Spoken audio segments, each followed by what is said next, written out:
Muy casi seguramente.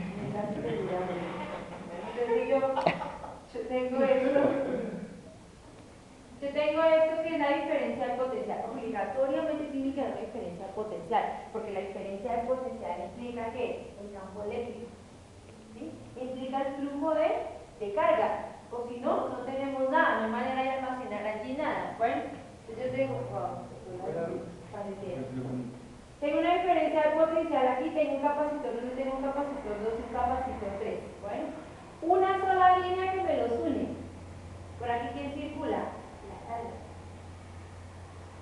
Bueno, pero parece ser la planta que planta, pues de allá se escucha. Bien, entonces, tenemos que es una sola línea que alimenta esto, ¿verdad? Entonces, por aquí, ¿quién fluye? La carga. Implica que cuando el arreglo está en serie, la carga que pasa por cada uno de los capacitores es exactamente la misma, ¿sí? Y esa es la primera característica, o sea que la carga total que hay almacenada aquí es igual a la carga que hay en uno, igual a la carga que hay en dos, y así para todos los capacitores que estén conectados allí, ¿sí? Si la carga es la misma en todos, entonces el que se reparte entre ellos es ¿quién? El potencial, ¿cierto? Entonces el potencial total es igual a la suma de los potenciales parciales. ¿Sí? ¿Qué significa eso? Que si aquí hay 50 voltios, ¿cierto? En ninguno de estos tres hay 50 voltios, porque esos 50 voltios están divididos entre ellos tres, ¿sí? Están divididos entre ellos tres. Y la tercera característica es la capacitancia equivalente, ¿sí? La capacitancia equivalente aquí es, estos están en serie, esto viene acá. Como el potencial es igual al potencial 1 más el potencial 2 hasta el potencial n, ¿cierto? Y el potencial, si yo lo miro de aquí, el potencial sería igual a ¿quién? A Q sobre C, ¿no es cierto? Entonces, este potencial yo lo puedo escribir como carga total sobre capacitancia total, que es la que nosotros llamamos capacitancia equivalente, ¿sí? ¿Sería igual a quién? Pues a la carga 1 sobre la capacitancia 1 más la carga 2 sobre la capacitancia 2 y así hasta la última carga, ¿cierto? Como la carga es la misma, porque eso es lo que me dice la primera característica, yo puedo cancelar de aquí ¿qué? Las cargas, las hago como factor común y las cancelo, porque todas valen igual. ¿Y qué me quedaría?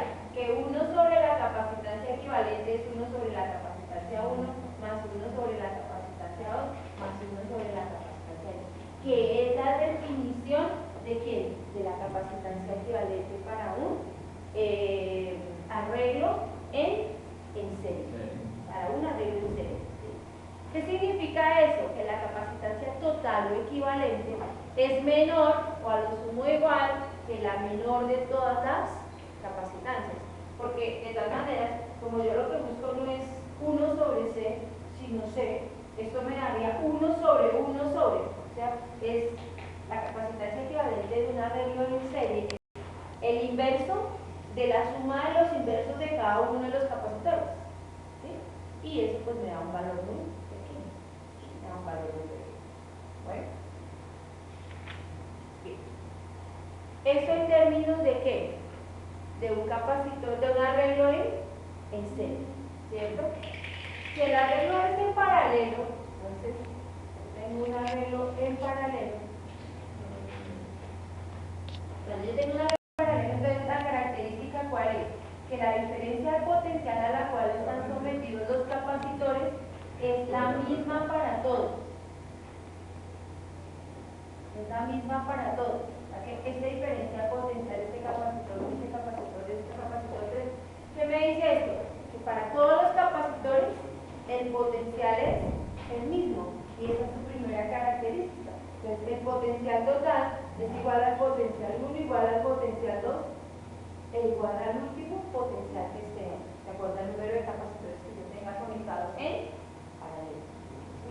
En paralelo. La siguiente característica es pues, que si el potencial se mantiene constante, quien se reparte es la carga, ¿cierto? Entonces, la carga total es igual a la suma entre las cargas que parciales. La suma entre las cargas parciales. Y esto me determina que la capacitancia equivalente, ¿cierto? Yo tengo que la carga es igual a la carga 1 más la carga 2 y así hasta la carga n. De allá, yo tengo que la carga es C por B. O sea que esto sería capacitancia total, o sea equivalente, por el potencial total igual a ¿qué? A la capacitancia 1 por el potencial 1 más la capacitancia 2 por el potencial 2 y así hasta la capacitancia n por el potencial n. Como el potencial es el mismo, pues yo lo puedo ¿qué? Simplificar, ¿no es cierto? Yo lo simplifico acá y me queda que la capacitancia equivalente es igual a ¿qué? A la suma de las capacitancias. ¿Listo? Entonces, eso es en un arreglo en paralelo, ¿sí? Que ahora, cuando veamos circuitos, veremos que en los circuitos es al contrario, las resistencias funcionan al contrario, ¿sí? Pero es básicamente el mismo principio, ¿sí? El mismo principio. ¿Vale? Entonces, eso se cumple para un arreglo en serie y eso se cumple para un arreglo en paralelo. Yo lo tengo que tener muy claro porque los vienen mixtos, o sea, partes en serie, partes en paralelo, ¿sí? ¿De qué depende eso? De si yo necesito que el medio me freco la energía. Siempre hay una sola fuente. ¿Qué pasa si hay más fuentes? Si hay más de una fuente, entonces tú ya tienes es una malla. O sea, ya no tenemos un circuito que nos genera una sola fuente, sino que tú tienes una malla, y para eso ya nos toca cuando veamos Kirchhoff, mirar ahí ya cómo se comportan cuando la entrada del potencial no es una sola, sino que yo tengo varias entradas de potencial que me alimentan un mismo arreglo o un mismo circuito. Bueno, por ahora nosotros tenemos simplemente son arreglos de